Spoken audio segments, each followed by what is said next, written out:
کی موجودہ صورتحال پر ہمارے چینل نے ایک رپورٹ تیار کی ہے۔ یہ رپورٹ ایک امریکی فلم پر مبنی ہے جو 2011 میں بنائی گئی تھی۔ ناظرین ویڈیو کو لائک کریں، شیئر کریں، چینل کو سبسکرائب کریں اور بیل آئیکن پہ کلک کریں۔ اس معروف امریکی فلم کا نام ہے کانٹاجن۔ کانٹاجن کے اندر آج کی دنیا کا حال تقریباً 9 سال پہلے بتا دیا گیا تھا۔ مووی کے اندر واضح طور پر دکھایا گیا ہے کہ ایک عورت امریکہ سے چین کے شہر ہانگ کانگ اپنے دوست کی طرف سفر کرتی ہے، جہاں اس کا دوست اس کے لیے پارٹی کا انتظام کرتا ہے اور وہ رات کا ڈنر اس کے ساتھ کرتی ہے۔ اگلے دن وہ واپس امریکہ کی طرف سفر کرتی ہے۔ اپنے گھر پہنچنے کے تقریباً ایک دن بعد اس کو چکر آتے ہیں، تیز بخار ہوتا ہے اور وہ زمین پر گر جاتی ہے، جہاں اسے فوراً ہسپتال منتقل کیا جاتا ہے، مگر وہ صحت یاب نہیں ہو پاتی اور مر جاتی ہے۔ ڈاکٹرز کے مطابق اس پر ایک عجیب قسم کا وائرس حملہ آور ہو چکا ہے، جس کا علاج ابھی تک دنیا میں دریافت نہیں ہو پایا۔ دوسری طرف اسی عورت کا چھوٹا بچہ جو تقریباً 9 سے 10 سال کا فلم میں دکھایا گیا ہے، وہ زیادہ تر وقت اپنی ماں کے ساتھ گزارتا ہے۔ ماں کے ساتھ رہنے کی وجہ سے یہ وائرس اس بچے کے اندر بھی منتقل ہو جاتا ہے، جس سے اس بچے کو بھی تیز بخار، کھانسی اور نزلہ و زکام ہو جاتا ہے۔ کم و بیش 6 دن کے اندر اس کا یہ بچہ بھی اس وائرس کی وجہ سے مر جاتا ہے۔ ڈاکٹر فوراً اس کے باپ کو گرفتار کر کے کنتینیا میں منتقل کرتے ہیں، جہاں اس کے مختلف ٹیسٹ لیے جاتے ہیں اور جانچ پڑتال کی جاتی ہے کہ کب کس وقت اس کی بیوی نے کہاں سفر کیا، اس کا بچہ ماں کے ساتھ کتنے دن رہا۔ دوسری طرف یہ بات WHO تک پہنچ جاتی ہے کہ چین میں ایک خطرناک وائرس پھیل چکا ہے، جس نے چین کو اپنی لپیٹ میں لے لیا ہے، اور دیکھتے ہی دیکھتے یہ وائرس پوری دنیا میں پہنچ جاتا ہے، اور اندازہ لگایا جاتا ہے اگر اس وائرس کی ویکسین نہ تیار کی گئی تو تقریباً 8 ملین لوگ اس وائرس کا شکار ہو جائیں گے۔ WHO ہنگامی طور پر لوگوں کو احتیاطی تدابیر اپنانے، گھروں میں رہنے اور لوگوں سے دور رہنے کی ہدایت شروع کر دیتا ہے، جبکہ مووی میں واضح طور پر بتایا جاتا ہے کہ پوری دنیا کے معاشی حالات بگڑ چکے ہیں، لوگ اس وائرس سے مر رہے ہیں، پوری دنیا میں کرفیو سا لگ چکا ہے، لوگ گھروں میں رہیں اور گھروں سے باہر نہ نکلیں، تعلیمی ادارے، یونیورسٹیاں سب بند ہو جاتے ہیں، سڑکیں خالی ہو کر ویران قبرستان کا منظر پیش کرتی ہیں، جبکہ یہ بیماری جس کو کرونا وائرس کا نام دیا جاتا ہے دنیا میں تقریباً 90 دن سے 144 دن تک جاری رہتی ہے۔ WHO چین کے شہر میں ہانگ کانگ میں اپنے خاص 2 ڈاکٹر بھیجتا ہے جو اس بیماری کے پھیلاؤ کی وجہ معلوم کرتے ہیں، مگر دوران تفتیش اس بیماری کا کھوج لگاتے ہوئے ان 2 میں سے ایک ڈاکٹر بھی اس مہلک کورونا وائرس کا شکار ہو جاتی ہے اور 14 دن کے اندر اندر مر جاتی ہے، جبکہ دنیا میں کفن کی کمی اور لوگوں کو اجتماعی طور پر قبروں میں دفنایا جاتا ہے۔ 144ویں دن کے بعد WHO کرونا وائرس کے خلاف ایک ویکسین تیار کر لیتا ہے جو تقریباً 90 دن کے اندر پوری یورپین دنیا کے اندر پہنچا دی جاتی ہے۔ اس کے بعد وہ ایشیائی ممالک کی طرف بھیجی جاتی ہے۔ ویکسین انسان کے ناک کے اندر ڈالی جاتی ہے جو پھیپھڑوں میں جا کر کرونا وائرس کے جراثیم کو ختم کر دیتی ہے، مگر بیماری کس وجہ سے پھیلی اس کا کھوج اس وقت ڈاکٹرز اور سائنسدان لگا پاتے ہیں جب انہیں معلوم ہوتا ہے چین میں ایک چمگادڑ نے کیلا کھایا اور وہ آدھا کیلا چمگادڑ کے منہ سے نیچے گرتا ہے، جسے پگ کھا لیتا ہے۔ وہ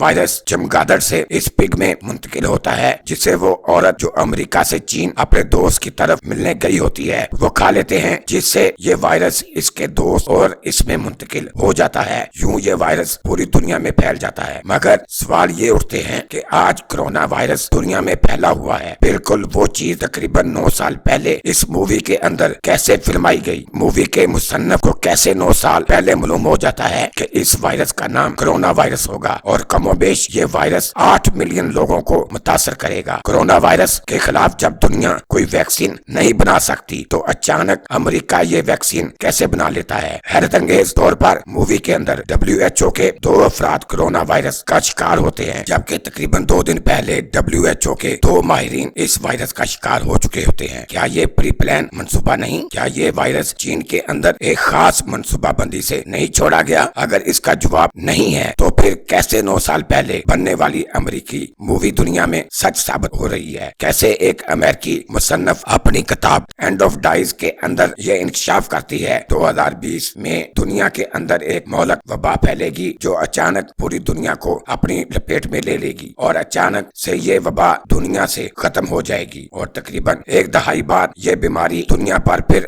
حملہ کرے گی؟ یہ سب پہلے سے امریکہ مصنفین کو معلوم ہونا کیا یہ محض اتفاق ہے یا امریکہ کا ایک سوچا سمجھا منصوبہ؟ بہرحال بحیثیت مسلمان ہونے کے ناطے مسلمانوں کی یہ رائے ہے کہ اللہ کے حکم کے بغیر کوئی چیز ممکن نہیں۔ بحیثیت مسلمان جو ہو رہا ہے وہ مسلمانوں کے لیے بلکہ دنیا کے ہر فرد کے لیے لمحہ فکریہ اور توبہ کی گھڑی ہے۔